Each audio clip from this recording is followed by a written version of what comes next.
दो डोज लगवाएंगे, कोरोना को हराएंगे। नमस्कार, शाम के 5 बज चुके हैं। आप देख रहे हैं आज तक। मैं हूं आपके साथ चित्रा त्रिपाठी। कोरोना महामारी के खिलाफ वैक्सीनेशन के महाअभियान के लिए भारत कमर कस चुका है। आज देश भर के 19 राज्यों में कोरोना वैक्सीनेशन का ड्राई रन हुआ है। आज के ड्राई रन में खुद स्वास्थ्य मंत्री डॉक्टर हर्षवर्धन दिल्ली में ऐसे ही एक अभियान में मौजूद रहे। डॉक्टर हर्षवर्धन ने आज साफ किया कि 1 crore health care workers, 2 crore frontline workers को मुफ्त में वैक्सीन दी जाएगी, लेकिन 27 करोड़ 50 साल से ऊपर के व्यक्तियों और बीमार व्यक्तियों को वैक्सीन मुफ्त में मिलेगी या फिर नहीं, इस पर मंथन चल रहा है। इस सब के बीच वैक्सीनेशन की शुरुआत को लेकर उत्तर प्रदेश के मुख्यमंत्री योगी आदित्यनाथ ने भी तारीख दे दी है। उन्होंने कहा है कि मकर संक्रांति के आसपास वैक्सीनेशन शुरू हो जाएगा। वैक्सीनेशन के इस महाअभियान में भारत एक टीम इंडिया की तरह शामिल होगा, इसकी उम्मीद की जानी चाहिए। हालांकि समाजवादी पार्टी के मुखिया अखिलेश यादव के बयान से राजनीति भी शुरू हो गई है। उन्होंने कहा है कि मैं टीका नहीं लगवाऊंगा। बहरहाल इन सारी चुनौतियों के बीच वैक्सीनेशन की शुरुआत होगी, इसीलिए आज दंगल इसी पर। 2 डोज लगवाएंगे, कोरोना को हराएंगे। ये रिपोर्ट देखिए। उसके बाद 4 अलग अलग राज्यों के स्वास्थ्य मंत्री होंगे हमारे साथ, जिनसे वैक्सीनेशन की पूरी प्रक्रिया को लेकर करने वाले हैं हम चर्चा। लेकिन उसके पहले ये रिपोर्ट।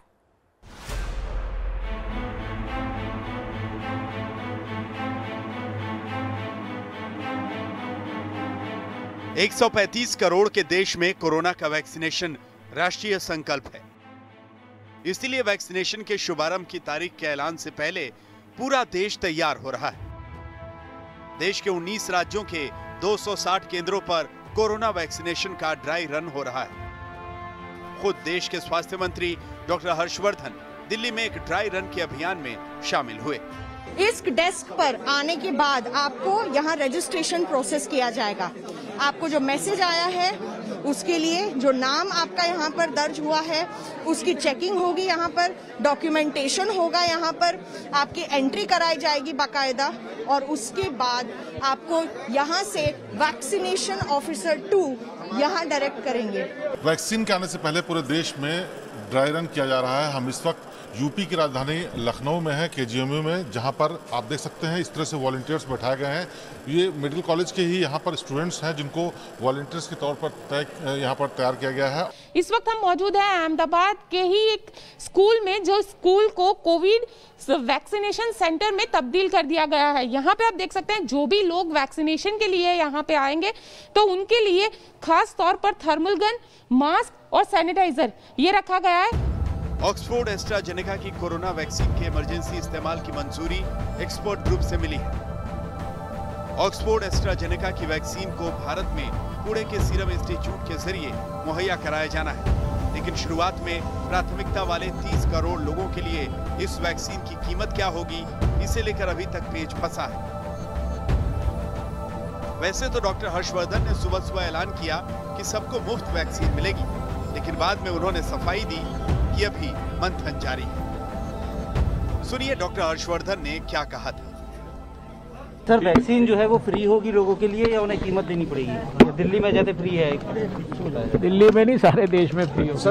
हालांकि इस ऐलान के कुछ ही देर बाद हर्षवर्धन को ये कहना पड़ा, पहले चरण में 1 करोड़ हेल्थ केयर वर्कर्स और 2 करोड़ फ्रंट लाइन वर्कर्स को मुफ्त कोविड-19 वैक्सीन मिलेगी। जुलाई तक 27 करोड़ प्राथमिकता वाले ग्रुप को कैसे वैक्सीन मिलेगी, इसके ब्यौरे को अभी तैयार किया जा रहा है। वैसे दिल्ली के स्वास्थ्य मंत्री सत्येंद्र जैन ने दिल्ली में सबको मुफ्त टीके की बात कही है। चुनौती ये होगी कि क्या उसके लिए लोगों को पैसे देने होंगे अपनी जोर से या ये सरकार की ओर से होगी। देखिए, दिल्ली में वैसे भी किसी दवाई के पैसे नहीं लगते हैं, सरकार कर रही है, बिल्कुल फ्री होगा। इस बीच अन्य राज्य भी कोरोना वैक्सीनेशन ड्राइव को लेकर अपने अपने प्लान बना रहे हैं। यूपी के मुख्यमंत्री ने तो वैक्सीनेशन की शुरुआत की तारीख दे दी।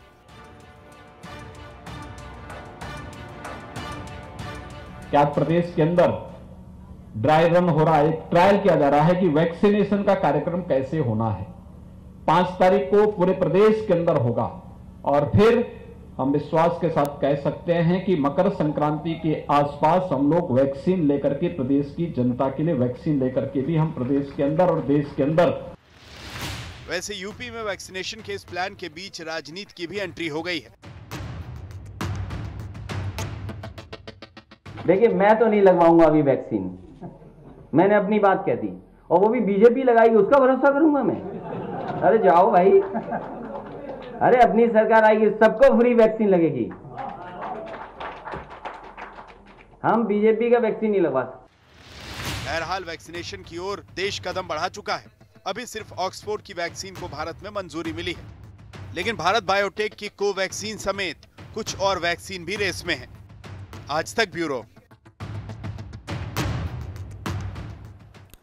2 डोज लगवाएंगे, कोरोना को हराएंगे, सबसे बड़ी तैयारी देश भर में अब शुरू हो चुकी है। लेकिन राज्य इसके लिए कितने हैं तैयार, इसी पर बातचीत करने के लिए 4 अलग अलग राज्यों के स्वास्थ्य मंत्री इस वक्त हमारे साथ जुड़ चुके हैं। उनका तारुफ परिचय आपसे करवा देती हूं। उत्तर प्रदेश जो देश का सबसे बड़ा सूबा है, उसके हेल्थ मिनिस्टर इस वक्त जय प्रताप सिंह जी हमारे साथ मौजूद हैं। हमारे साथ छत्तीसगढ़ के स्वास्थ्य मंत्री टीएस सिंहदेव जी इस वक्त आपको लाइव दिखा दे रहे हैं टीवी स्क्रीन पर। हमारे साथ राजस्थान के स्वास्थ्य मंत्री रघु शर्मा भी जुड़ चुके हैं और साथ ही हमारे साथ मौजूद हैं मध्य प्रदेश के चिकित्सा और शिक्षा मंत्री विश्वास सारंग। लेकिन सबसे पहले जय प्रताप सिंह जी आपसे ही शुरुआत करते हुए, चूंकि सबसे बड़ा सूबा होने के नाते चुनौती भी सबसे बड़ी है, लेकिन इन सब के बीच मुख्यमंत्री योगी की ओर से जब कहा जाता है कि मकर संक्रांति के आसपास वैक्सीनेशन की प्रक्रिया शुरू हो जाएगी, तो एक उम्मीद भी बनती है। राज्य सरकार की वैक्सीनेशन को लेकर क्या है तैयारी, आज का ड्राई रन कैसा रहा?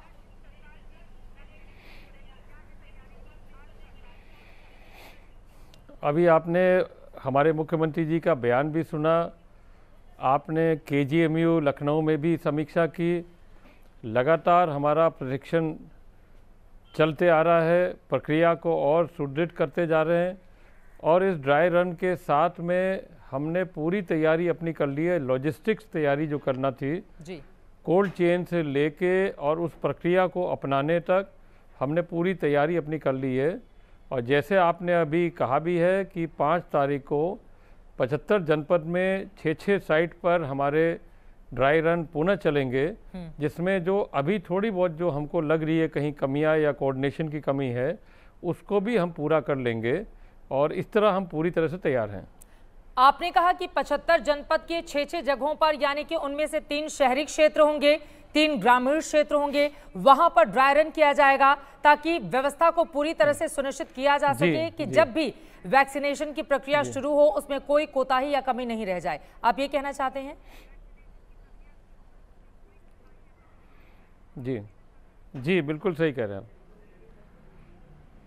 तो 5 जनवरी से इसकी शुरुआत होगी और वैक्सीनेशन को लेकर मुख्यमंत्री अगर इस बात के संकेत दे रहे हैं, तो क्या ये माना जाए कि मकर संक्रांति यानी कि 14 जनवरी के बाद से वैक्सीन लगाने की प्रक्रिया शुरू हो जाएगी?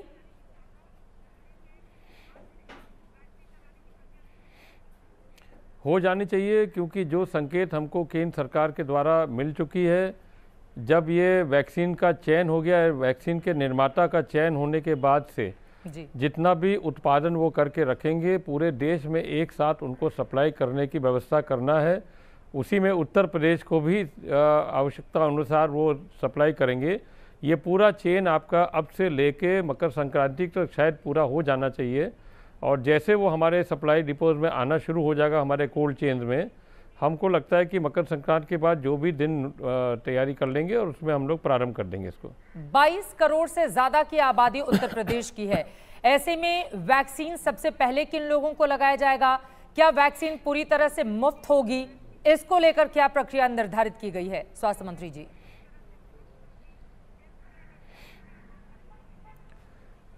जहाँ तक वैक्सीन के दाम की बात है, अभी आपको हमारे केंद्रीय स्वास्थ्य मंत्री ने अपने बयान में कहा भी है कि हेल्थ वर्कर्स और फ्रंट लाइन वर्कर्स के लिए पूरी तरह मुफ्त रहेगा।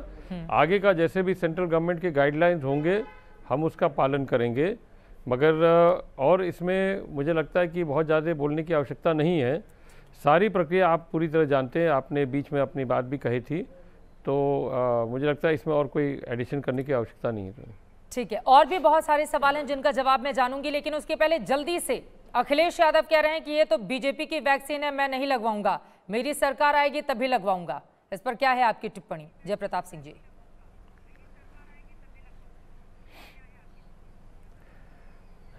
कुछ लोग राजनीति में इतना गिर जाते हैं और सत्ता से बाहर रहने पर उनको लगता है कि हल्के बयान दे के या उल्टा पुल्टा बोल के एक लोकप्रियता हासिल करने चाहते हैं, तो ये बड़ा दुर्भाग्य है कि इस भारत देश में राजनीति इतना गिर चुका है कि आदमी अपने आप को संभालने के लिए क्या बोलता है उसको खुद ही नहीं समझ में आता है।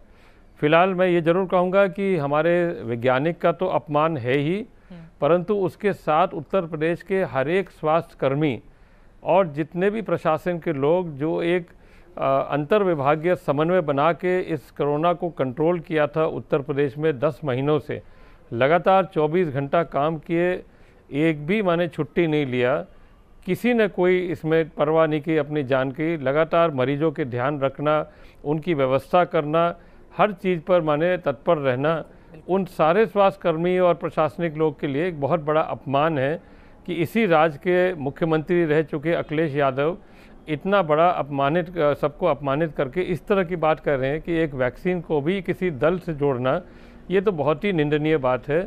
इसका तो कोई जवाब ही नहीं है इसका। मुझे लगता है जनता ही उसका जवाब दे पाएगी। कोरोना की वैक्सीन लगवाएं या नहीं लगवाएं, लेकिन बात इससे कहीं ज्यादा बड़ी हो जाती है। अगर एक राजनीति के इतने बड़े चेहरे की ओर से इस तरह की बातें कही जाएंगी तो यकीनन जनता के बीच भी एक गलत संदेश जाएगा। तो इससे कैसे निपटेंगे? क्योंकि लोगों के भीतर अगर ये आ गया कि ये बीजेपी की वैक्सीन है, इस वैक्सीन को लगाने से हमको कोई दिक्कत हो सकती है, तो इसको हैंडल करना आप लोगों के लिए काफी ज्यादा मुश्किल हो जाएगा। क्या करेंगे फिर आप?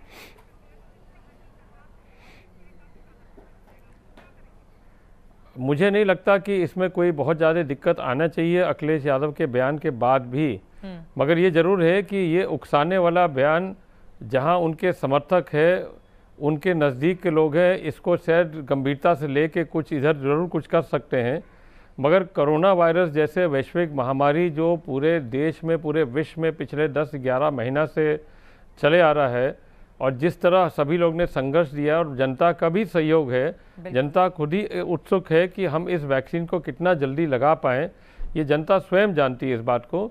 इसलिए जनता, मुझे लगता है कि इनके बातों में बहुत ज़्यादा ध्यान नहीं देगी और अगर कहीं किसी समुदाय में या किसी ऐसे जगह आता भी है अगर कोई समस्या, तो संवाद के जरिया से उन लोग से बातचीत करके इसकी अच्छाई, क्योंकि किसी को इसका विरोध करने की आवश्यकता ही नहीं है। ये तो एक बीमारी है, बीमारी को रोकने के लिए एक वैक्सीन तैयार किया गया, पूरे विश्व में तैयार हुआ है, भारत में तैयार हुआ है, तो इसमें किसी को आपत्ति भी नहीं होना चाहिए। ये तो हमारा खुद का स्वास्थ्य है, अपने आप को सुरक्षित रखने के लिए और अपने पूरे समाज को सुरक्षित रखने के लिए हमको ये रखना जरूरी है। उनको कम से कम इस तरह के बयानों से बचना चाहिए, क्योंकि कोरोना महामारी ने 2020 के साल में कितने लोगों को हमसे छीना है। अगर वैक्सीन आ रही है और वो जिंदगी को बचा रही है, लेकिन कोई भी नेता अगर इस तरह का बयान देगा बेहद हल्का और गैर जिम्मेदाराना, तो यकीनन सरकार के सामने तो चुनौती खड़ी होगी। लेकिन बहुत जरूरी हो जाता है नेताओं के लिए भी कि वो तोलमोल को बोले, क्योंकि यहाँ पर राजनीति से कहीं बड़ी जिंदगी है और जिंदगी को बचाने की चुनौती भी है। अब मैं सीधे आपके पास आते हुए टी.एस. सिंहदेव जी, छत्तीसगढ़ के आप स्वास्थ्य मंत्री हैं, वहां पर तैयारी क्या रही? आज आप लोगों ने जो ड्राई रन किया है उसको लेकर क्या रिजल्ट अब तक निकलकर सामने आया है? विस्तार से अगर हमारे दर्शकों को आप जानकारी दें। जी नमस्कार, और आपको, पूरे आज तक की टीम को और सभी दर्शकों को नववर्ष की बहुत बहुत बधाई, शुभकामनाएं। साथ ही आज जो आपने कहा, केंद्र सरकार की ओर से छत्तीसगढ़ में एक शहर को चिन्हांकित किया गया था, रायपुर को। साथ ही हम लोगों ने सभी संभाग के एक मुख्यालय को, यानी 5 रायपुर को लेके, और 2 और जिले, 7 जिलों में 3-3 केंद्र, 21 केंद्रों में हम लोगों ने ये ड्राई रन किया है। और ये जरूरी भी इसलिए रहता है कि कोई नई पद्धति, नई प्रक्रिया हम चालू करें, उसके पहले देख लें कि कहीं कोई कमियां ऐसी व्यवहारिक तो नहीं आ रही हैं जिनको दुरुस्त किया जा सके। कोविन ऐप में लोड हो रहा है कि नहीं, क्योंकि ये पूरा ट्रायल इसी बाबत मुख्य तौर पे था कि कोविन ऐप पे जो नाम आएंगे वो रजिस्टर हो रहे हैं कि नहीं, पॉइंट ऑफ मैन्युफैक्चर से लेके पॉइंट ऑफ डिलीवरी वैक्सीनेशन जिस व्यक्ति का होगा वहां तक की जानकारी इस ऐप में लोड होनी है। तो मुझे ये लगा कि आज का ये जो ट्रायल रन था ये इसी बाबत था कि कोविन ऐप कितना कारगर है। बाकी तो मैदान की व्यवस्थाएं रहती हैं, इसमें व्यवहारिक जो भी दिक्कतें आए उसकी थोड़ी जानकारी मिलती है, और करते करते जो बातें सामने आएंगी उनको दुरुस्त किया जा सकता है काम करते करते साथ। छत्तीसगढ़ में कांग्रेस पार्टी की सरकार है, केंद्र में एनडीए बीजेपी है, ऐसे में टीम इंडिया की तरह आप लोग कैसे काम करेंगे? इसको लेकर क्या तालमेल कैसे केंद्र के साथ आप बिठाएंगे? क्योंकि अब भी वैक्सीन आई नहीं, तब तक अखिलेश यादव कह रहे हैं कि ये तो बीजेपी की वैक्सीन है, मुझे नहीं लगवाना। इस बयान को भी आप कैसे देख रहे हैं? मैं तो इसको उनका ही बयान दूंगा और ऐसी बातों को राजनीति से दूर रखना चाहूंगा। देश और प्रदेश की जो व्यवस्थाएं हैं, उनके तंत्र को देखने की जो जिम्मेदारियां हैं, पार्टी से ऊपर हमको उठ के देखनी चाहिए, चाहे वो केंद्र की सरकार हो या राज्य की सरकारें हैं। तब जाके देश की सरकार भी और कोऑपरेटिव फेडरलिज्म के माहौल में हम काम कर सकते हैं। फिलहाल मुझे स्वास्थ्य के क्षेत्र में कोई ऐसी अड़चन नहीं दिख रही। हम लोग इसको किसी दल की व्यवस्था नहीं मान रहे, विश्व की और देश की व्यवस्था है। देश के वैज्ञानिक इसमें लगे हुए हैं, उनको किसी दल का नहीं मानते। और अंतरराष्ट्रीय स्तर पे वैक्सीन के परीक्षण के बाद जो उनको मान्यताएं मिलती हैं, फिर देश के हमारे उच्चतम जो संस्थाएं होती हैं वो प्रमाणीकरण करती हैं कि हाँ, ये वैक्सीन देश में उपयोग के लिए हम सहमति अपनी देते हैं, और उसके बाद ये वैक्सीन आएंगी।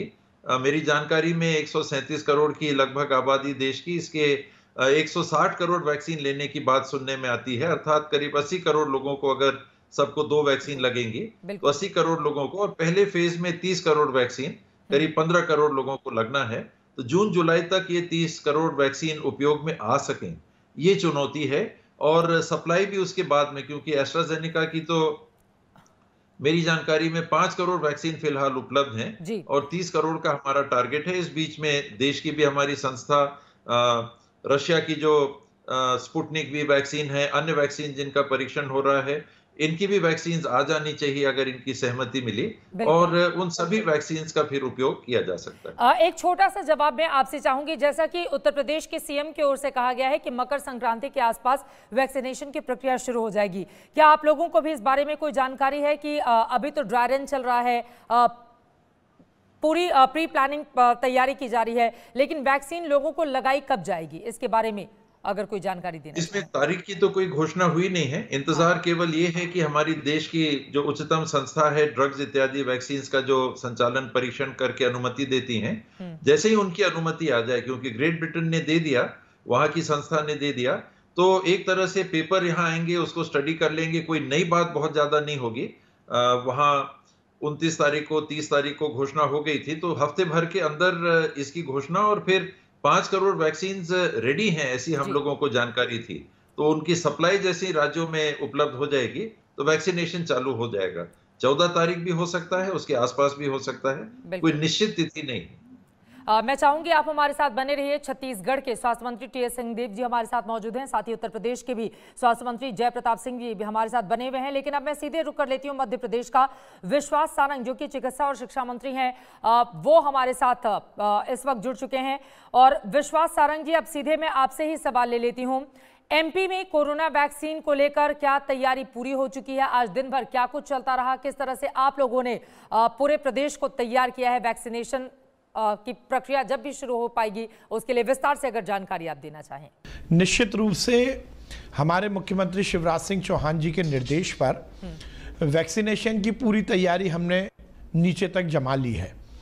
मैं इस अवसर पर देश के प्रधानमंत्री जी को बहुत बधाई दूंगा। नरेंद्र मोदी जी के नेतृत्व में ये देश पूरी तरह कोरोना के हर युद्ध में मुस्तैदी के साथ लड़ा, और अब वैक्सीन बनाने में भी ये दुनिया का नेतृत्व कर रहा है। और 137 करोड़ जनता को जिस ढंग से वैक्सीनेशन के लिए आगे लेके जाना है, उसमें भी हमारी पूरी तैयारी मोदी जी ने करवाई है। नीचे तक हमारी पूरी तैयारी, हमारी कोल्ड चेन डेवलप हो गई है।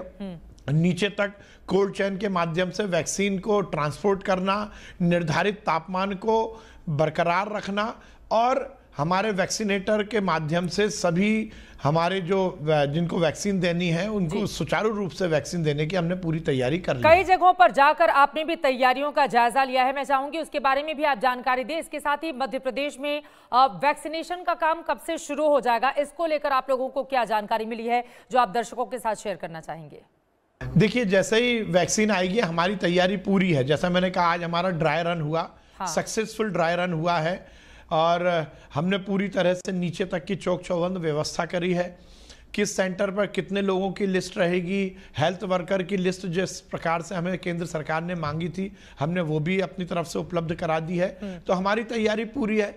जैसे ही वैक्सीन आएगी इसको हम लगाने में ठीक है। लेकिन एक सवाल और जो मुझे लगता है कि सभी के मन में ये सवाल इस वक्त चल रहा होगा, कोरोना वैक्सीन के खर्च को लेकर, इसको लेकर क्या प्लानिंग है? फ्री में दिया जाएगा, किस तरह से दिया जाएगा? सबसे पहले बहुत सारे ऐसे सवाल हैं जो एक आम आदमी जानना चाहता है कि क्या कोरोना वैक्सीन जब उसको लगेगी तो क्या उसको अपने जेब से पैसे देने होंगे या सरकार पूरा खर्च का वहन करेगी? इसके बारे में विश्वास सारंग जी, खर्च को लेकर क्या है? अभी तो ये निर्णय होना है और वैक्सीन आने दीजिए। हमारी सरकार तो हर समय जन कल्याणकारी सरकार है। हाँ। जो भी निर्णय होगा वो सबके सामने आएगा। ठीक है, हमारे साथ रघु शर्मा जी भी राजस्थान के स्वास्थ्य मंत्री जुड़े हुए हैं। उनके पास में एक भी बार नहीं जा पाई। अब मैं सीधे आपका रुख करते हुए, क्या है तैयारी ड्राई रन को लेकर? आज किस तरह से सुबह से लेकर अब तक की स्थिति रही है और साथ ही राजस्थान में ड्राई रन चलाया गया है कई हिस्सों में, पूरी प्रक्रिया को कैसे अंजाम दिया गया है और पूरी प्लानिंग आप लोगों ने क्या बनाई है ताकि एक टीम इंडिया की तरह केंद्र के साथ मिलकर राजस्थान सरकार भी काम करे? इसके बारे में आप क्या जानकारी देंगे स्वास्थ्य मंत्री जी? देखिए, 31 दिसंबर को भारत सरकार के द्वारा वीडियो कॉन्फ्रेंस के माध्यम से सारे जो राज्य हैं, जितने केंद्र शासित प्रदेश हैं, सबको इन्होंने निर्देश दिए गए थे कि ड्राई रन के लिए आप कैपिटल में 3 जगह चिन्हित करिए। राजस्थान चूंकि पूरे देश का सबसे बड़ा भूभाग है और हमारी भौगोलिक परिस्थिति भी अलग अलग है, इतने कम समय में हमने राजस्थान में राजधानी जयपुर में 4 जगह पे और जो 6 जिले अलग अलग जगह हैं उनमें 15 जगह, 19 जगह आज ये ड्राई रन चल रहा है। ठीक है। और इसकी जो तैयारियां हमने की है, ट्रेनिंग का काम भी हमने किया है, सारी तैयारी हमने 31 तारीख के बाद में ही की थी। जिला कलेक्टर्स को हमने वीडियो कॉन्फ्रेंस के माध्यम से जोड़ा, स्वास्थ्य विभाग के अधिकारियों को ट्रेनिंग दी गई और सब लोगों को इसके लिए तैयार किया गया। हकीकत में यह है कि ये सिर्फ ड्राई रन है, वैक्सीन तो अभी हमारे पास आई नहीं है, लेकिन ये ड्राई रन है। और राजस्थान में हमने ग्रामीण क्षेत्रों को चयनित किया है ड्राई रन के लिए, हमने जिला अस्पतालों को ड्राई रन के लिए चयनित किया है, हमने जो हमारे शहरी चिकित्सा केंद्र हैं उनको चयनित किया है, प्राइवेट हॉस्पिटल्स को हमने चिन्हित किया है और ट्रेनिंग सेंटर के रूप में ये सारे जो ड्राई रन के लिए 19 जगह हमने तय की गई है। और सबसे बड़ी चीज है कि ये इसमें चाहे कोविन वेबसाइट है, हमने हर जगह पे 25 हेल्थ वर्कर को चयनित किया है, उसमें 5 लोग वो हैं जो वैक्सीनेटर भी हैं। तो ये 25 लोगों को पहले लगेगी, उसका ट्रायल भी ठीक है। विस्तार से आपने पूरी जानकारी दे दी। अगला सवाल जल्दी से इसका मैं जवाब आपसे चाहूंगी। वैक्सीनेशन सेंटर जो बनाए गए हैं वहां पर किन किन बातों का ध्यान रखा जा रहा है, वहां को लेकर क्या तैयारी की गई है? आपने कहा है कि 25 लोग चयनित किए गए हैं जिनको ये वैक्सीन दी जा रही है और उसमें 5 वो लोग हैं जो वैक्सीन दे भी रहे हैं। इसको लेकर कैसे आपकी सरकार आगे बढ़ रही है? हमने जो वैक्सीनेशन सेंटर्स डेवलप किए हैं, हाँ, वो बिल्कुल वेल कनेक्टेड हैं इंटरनेट से, उनमें हर तरह की फैसिलिटीज है। 3 कमरों के ये हमारे जो वैक्सीनेशन साइट्स हैं इनको डेवलप किया गया है। निकलने का रास्ता अलग, बाहर जाने का रास्ता, अंदर आने का रास्ता अलग है और उसमें सिक्योरिटी का, बिजली का, कनेक्टिविटी जो आपकी इंटरनेट की है वो है। और कोविड का जो संक्रमण है उसको फैलने के लिए सारे प्रोटोकॉल उसकी पालना की जा रही है। और जो भी बायोमेडिकल वेस्ट है ये जो वैक्सीन जनित है उसके डिस्पोजल का प्रोटोकॉल वो पूरा कर रहे हैं। और जागरूकता के लिए भी पर्याप्त जगह हमने आईईसी की इंफॉर्मेशन, एजुकेशन, कम्युनिकेशन साइनेज लगाए हैं वहां पे सारे। और इसके अलावा सबसे बड़ी बात यह है कि अगर किसी के मान लो केस बिगड़ जाता है तो उसका भी इंतजाम करने के लिए मतलब केस बिगड़ने के हालात में भी आप लोगों ने पूरे इंतजाम करके रखे हुए हैं। यकीनन बहुत ज्यादा जरूरी भी हो जाता है क्योंकि वैक्सीन को लेकर लोगों के मन में थोड़ी डर की भावना भी इस वक्त देखने को मिल रही है, जिसको दूर किया जाना यकीनन राज्य सरकारों की भी उतनी ही जिम्मेदारी है जितनी कि केंद्र सरकार को। अब अगला सवाल मैं आपसे ले लेती हूँ। एक तो तालमेल कैसे बनेगा, क्योंकि 2020 में केंद्र और राजस्थान सरकार के बीच जो कुछ भी चला है हम सब ने देखा। 2021 में चूंकि वैक्सीनेशन की यह प्रक्रिया और जान बचाने की चुनौती से देश को लड़ना होगा और आगे बढ़ना होगा ताकि कोरोना को देश के बाहर किया जा सके, खत्म किया जा सके। अब मैं जानना चाहूंगी वैक्सीन लगाने की प्रक्रिया को लेकर राजस्थान सरकार की क्या प्लानिंग है? वैक्सीनेशन की प्रक्रिया शुरू होने पर क्या तैयारी है और क्या कोई तारीख आप लोगों के हिसाब से, जैसा कि यूपी के सीएम कह रहे हैं, इस बारे में कोई भी जानकारी आप लोगों को दी गई है?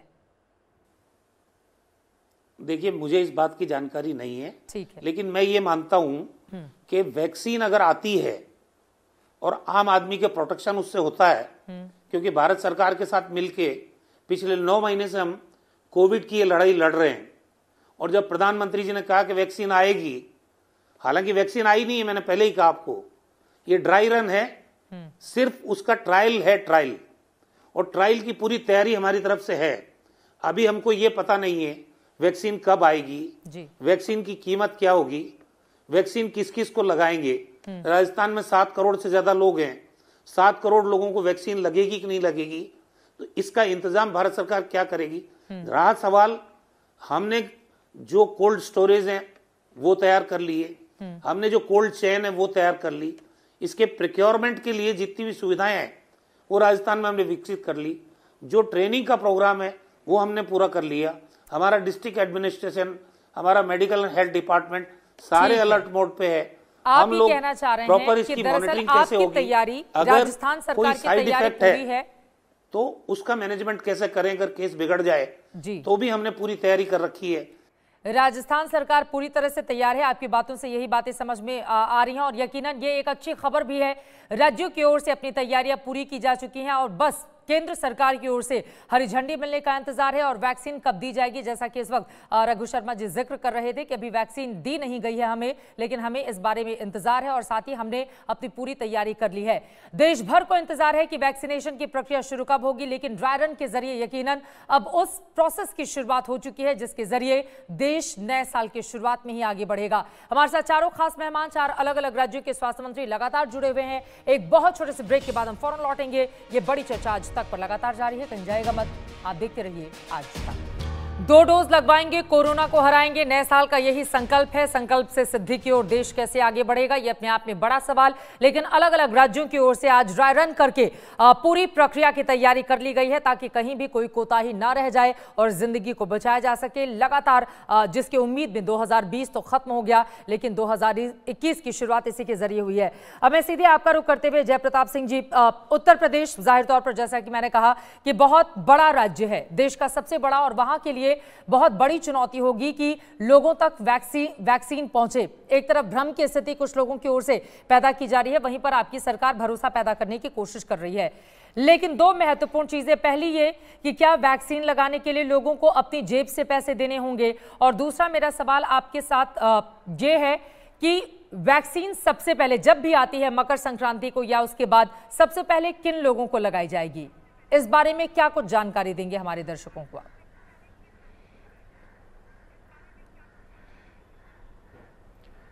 पहले ये बता दिया गया है कि जैसे वैक्सीन आएगा तो हमारे हेल्थ वर्कर को लगेगा पहले राउंड में।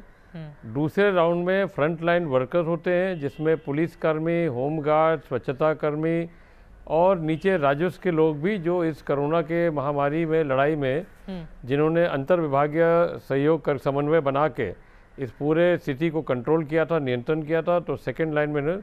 और थर्ड फेज़ में आपका वो होगा जो 50+ का जो कोमोबिडिटी और अन्य लोग जो इसमें इस तरह के लोग हैं उनको दिया जाएगा। जहाँ तक वैक्सीन के दाम की बात कर रहे हैं, तो मैंने पहले भी बोला था कि केंद्रीय स्वास्थ्य मंत्री डॉक्टर हर्षवर्धन के बयान से ये पता चला है कि पहला और दूसरे जो फेज़ में इसमें कोई शुल्क नहीं लगेगा। आगे जैसे निर्णय केंद्र सरकार का आता है हम लोग उसी का पालन करेंगे। मतलब केंद्र के निर्णय का इंतजार है। आपने कहा कि जो बुजुर्ग हैं 50+, उन लोगों के बारे में बाद में फैसला लिया जाएगा कि उनको वैक्सीनेशन कब शुरू की जाती है, लेकिन सबसे पहले डॉक्टर्स, मेडिकल स्टाफ और फ्रंटलाइन वर्कर जिनमें पुलिस और तमाम लोग शामिल हैं। इसके अलावा हमने ये भी देखा था कि कोरोना काल के दौरान जो 10 साल से कम उम्र के बच्चे हैं उनको घर से बाहर निकलने के लिए मना कर दिया गया था, उनके लिए बहुत सारे एहतियात थे। तो 10 साल से या 15 साल से कम उम्र के जो लोग हैं उनके लिए भी क्या कोई खास तैयारी है वैक्सीनेशन को लेकर?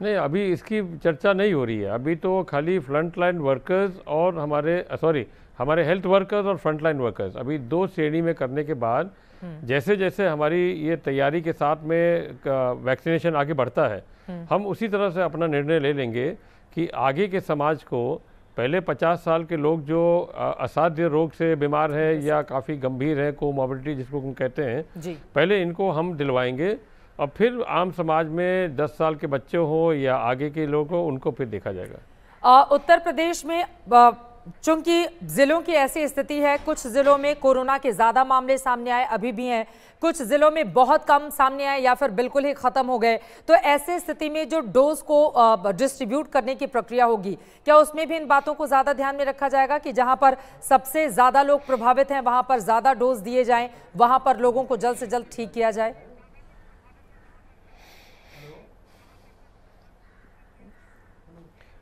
देखिए, ये तो इस समय तो हमारा कोरोना की संख्या जो आंकड़े हैं वो बिल्कुल निचले स्तर पर है और 2-3 जिले हम तो कहते हैं कि अभी एक जनपद हमारा लखनऊ जनपद है जिसमें अभी भी कुछ संख्या में कोविड पेशेंट ज़्यादा निकल रहे हैं। अन्यथा सभी जनपद हमारे धीरे धीरे करके 100 के नीचे हो गए और अधिकांश हमारे 50 से नीचे भी हो गए।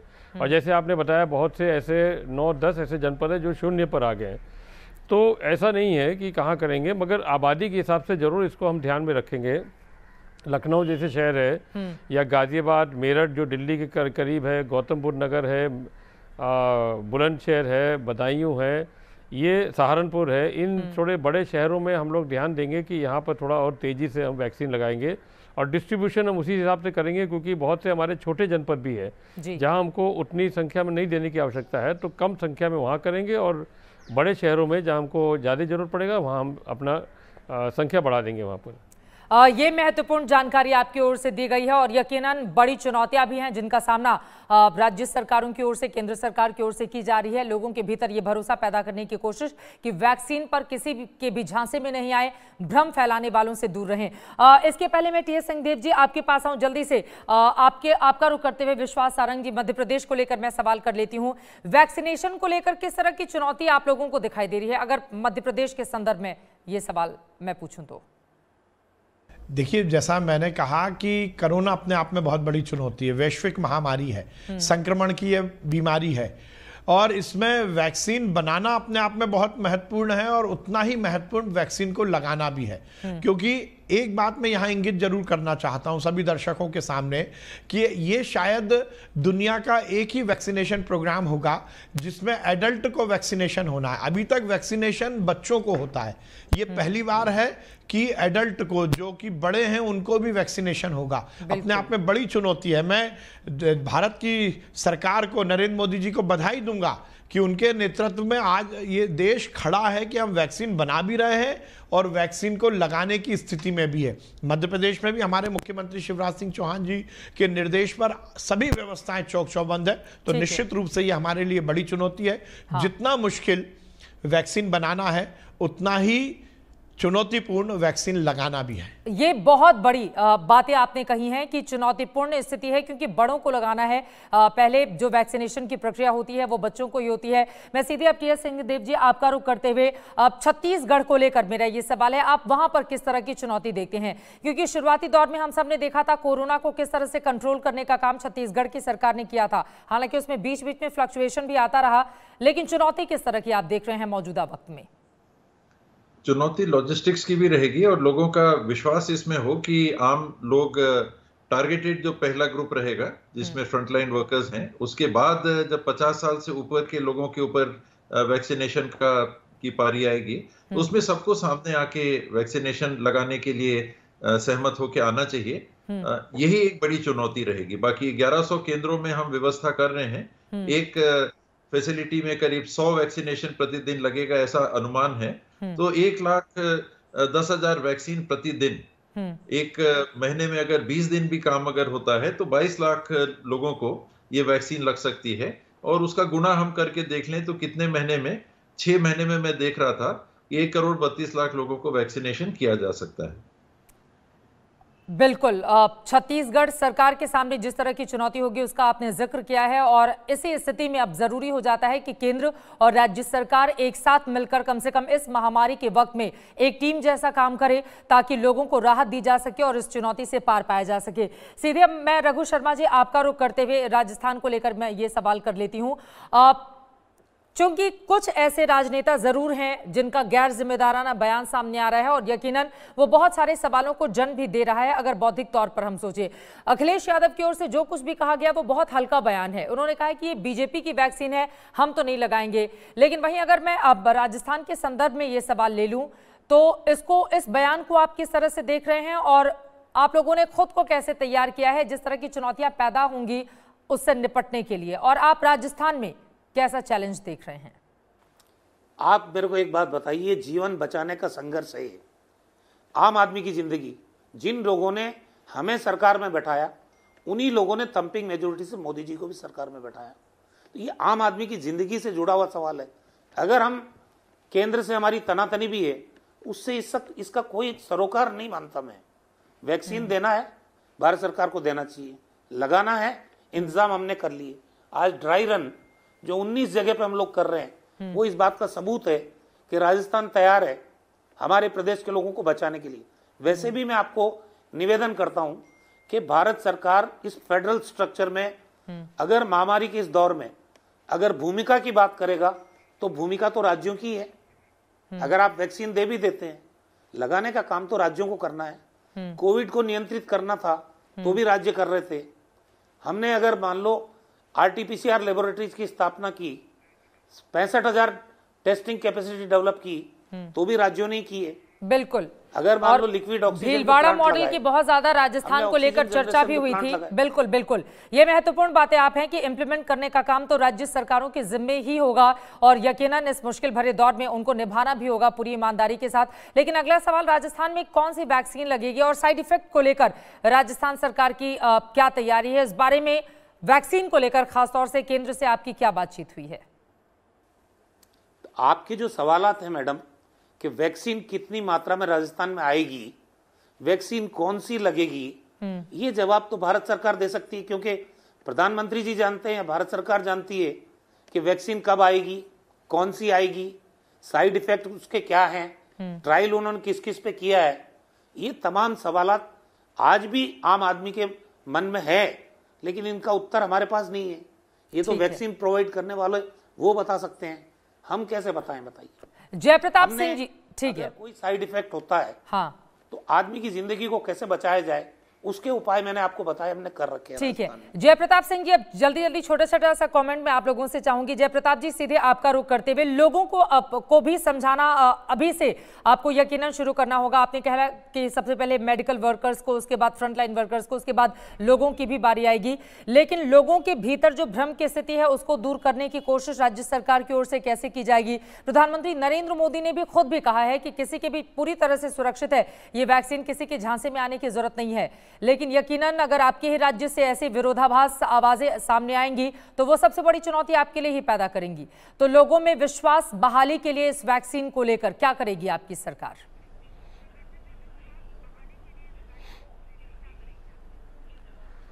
उत्तर प्रदेश के लोगों में पूरा विश्वास है हमारे ऊपर और इस वैक्सीन के ऊपर।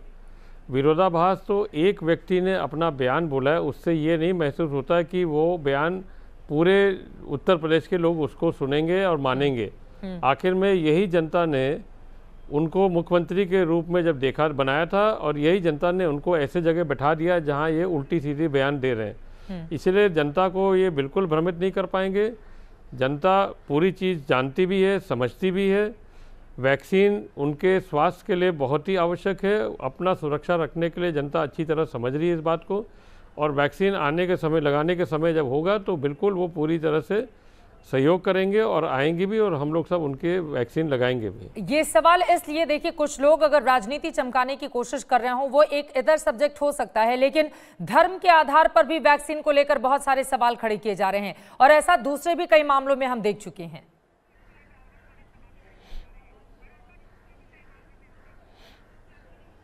नहीं, इसमें तो न धर्म न जाति, इसमें कोई ऐसी बात नहीं है। पूर्व में हमारे बहुत पहले पोलियो ड्रॉप भी लगाया जाता था, जब उसमें भी थोड़ा बहुत लोगों ने इस तरह का अफवाह फैला के कुछ विरोध किया था, परंतु वो भी धीरे धीरे समझाने बुझाने पर, संवाद करने पर वो भी सब ठीक हो गया है। आज हर एक आदमी जानता है कि स्वास्थ्य सेवाएं में क्या क्या उपलब्ध है। टीकाकरण में नवजात शिशु जब पहला पैदा होता है उसकी जाति और न तो उसका मजहब देखा जाता है। जैसे वो पैदा होता है उसको 5 टीके लगते हैं अलग अलग टाइम पे, 7 टीके लगते हैं और आगे चल के 15 साल तक तमाम नए टीके डेवलप हुए, वो हर एक व्यक्ति को लगना शुरू हो गया है। और हर आदमी जानता है कि इन टीकों से उनका बहुत ज़्यादा सुरक्षा भी होता है, इन बीमारियों से दूर रहता है। ये भी एक बीमारी है और इस बीमारी को काउंटर करने के लिए, इसको रोकथाम करने के लिए ये वैक्सीन डेवलप हुआ है और वैक्सीन हर आदमी तैयार होकर लगाएगा। तो हमें पूरा विश्वास है कि हमको कोई इसमें कोई दिक्कत नहीं आएगी और हम अच्छी तरह से इसको लगा पाएंगे। ठीक है, विश्वास सारंग जी, अब सीधे आपका रुख कर लेते हुए मध्य प्रदेश के मद्देनजर तमाम सवालों के आपने जवाब दिए, लेकिन अखिलेश यादव ने कहा है कि वो बीजेपी की वैक्सीन को नहीं लगाएंगे। अगर एमपी में ऐसी ही राजनीति अगर शुरू हो जाएगी तो फिर क्या करेंगे आप? देखिए, ये बात उनकी कुंठा को प्रदर्शित करता है, उनके फ्रस्ट्रेशन को प्रदर्शित करता है। क्या कमलनाथ जी और अखिलेश यादव जी जो पाकिस्तान में वैक्सीन बननेगी उसको लगवाएंगे क्या? ये किस तरह की भाषा बोल रहे हैं? यदि आप किसी वैज्ञानिक के अनुसंधान को किसी पार्टी से जोड़कर देखोगे तो अखिलेश जी और कमलनाथ जी आपकी मानसिक स्थिति को ये प्रदर्शित करता है। ये बहुत शर्म की बात है कि आपने वैक्सीन बनाने में जो वैज्ञानिक लगे हैं उनकी मेहनत पर आज प्रश्न चिन्ह लगाया है। और इस देश में जिस प्रकार से कोरोना को लड़ने वाले वॉरियर्स हैं उनकी मेहनत पर आपने आज पानी फेरने का काम किया। ये बहुत ही दुर्भाग्यपूर्ण है। ये उनके फ्रस्ट्रेशन को, उनके बचपने को और उनकी कुंठा को प्रदर्शित करता है। और मैं फिर प्रश्न पूछता हूं, क्या कमलनाथ जी, अखिलेश यादव जी पाकिस्तान में बनने वाली वैक्सीन का इंतजार कर रहे हैं? मैं तो मोदी जी को बधाई दूंगा, भारतीय जनता पार्टी की सरकार को बधाई दूंगा। और ये बात भी सुनिश्चित है कि अखिलेश यादव जी का ये बयान इस बात को तो प्रदर्शित करता ही है कि पूरा श्रेय भारतीय जनता पार्टी की सरकार और नरेंद्र मोदी जी को है। आप लोग भी पाकिस्तान को कहीं ना कहीं से लेकर आएंगे अगर कोई मुद्दा इस देश में शुरू होता है तो। खैर, आगे बढ़ते हुए अब सीधे टीएस सिंहदेव जी, आपका रुख करते हुए अगला सवाल मेरा आपसे यह है, केंद्र सरकार से क्या इस बारे में कोई भी बातचीत हुई है? आज को लेकर तो आप लोगों ने अपनी तैयारी पूरी कर ली है कि छत्तीसगढ़ भी पूरी तरह से तैयार है, वैक्सीन आप दीजिए और हम लोगों तक या फ्रंटलाइन वर्कर डॉक्टर्स को लगाना शुरू कर देंगे, लेकिन कब तक आएगी और इसको लेकर केंद्र सरकार से क्या कुछ बातचीत हुई है? अगली बैठक आप लोगों की कब होने वाली है? राज्यों को भरोसे में केंद्र सरकार कब लेने जा रही है?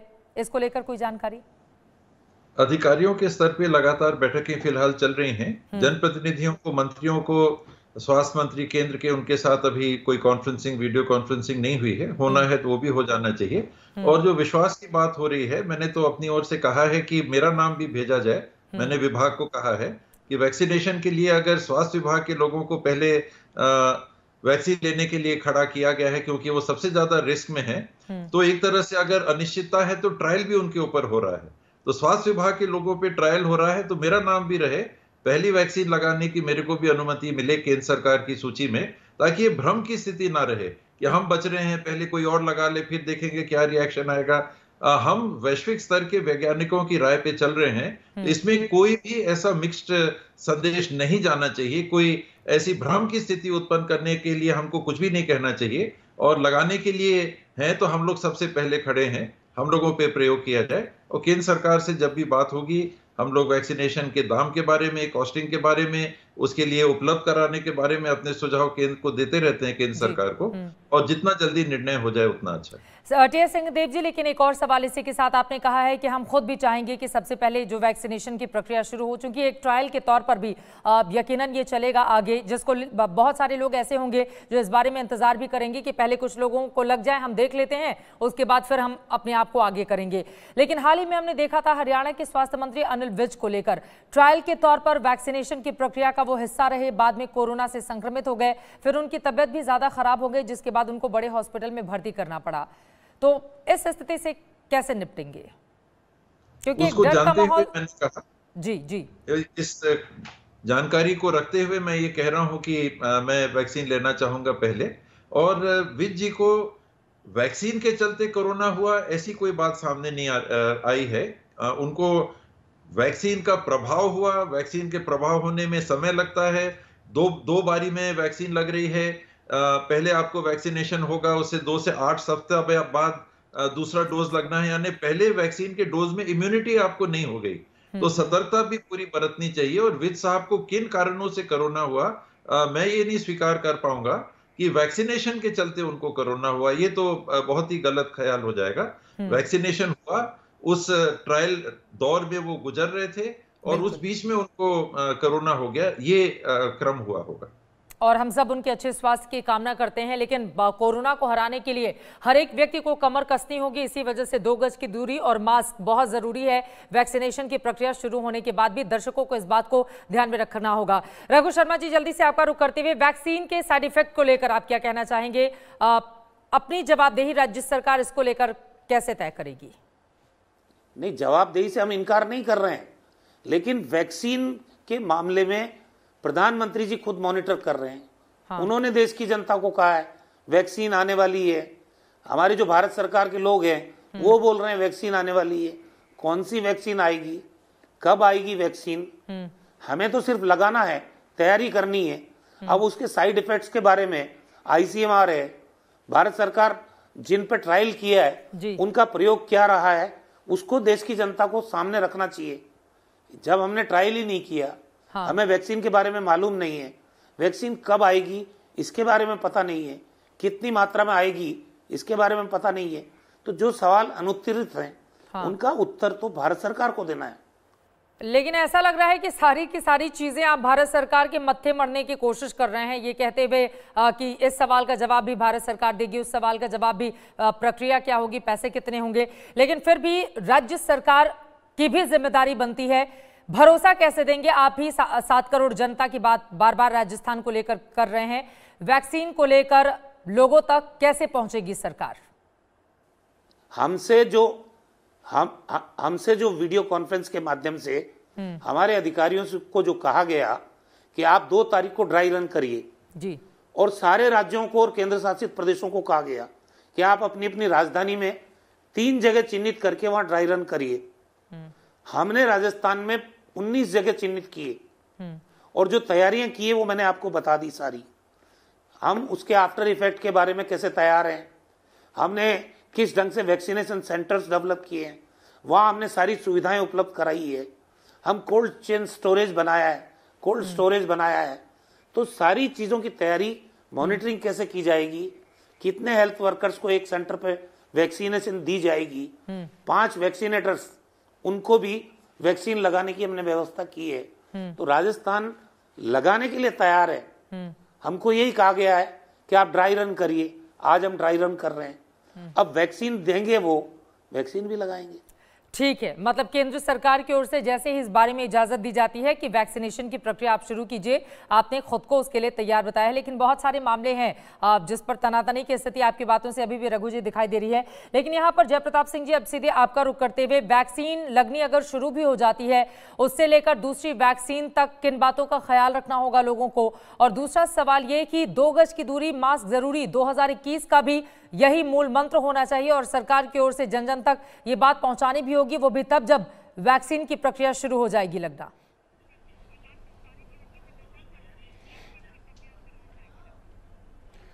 देखिए, पहला वैक्सीन लगने के बाद उसका सेकंड डोज लगाना अति आवश्यक है। 28 दिन का गैप बताया जा रहा है।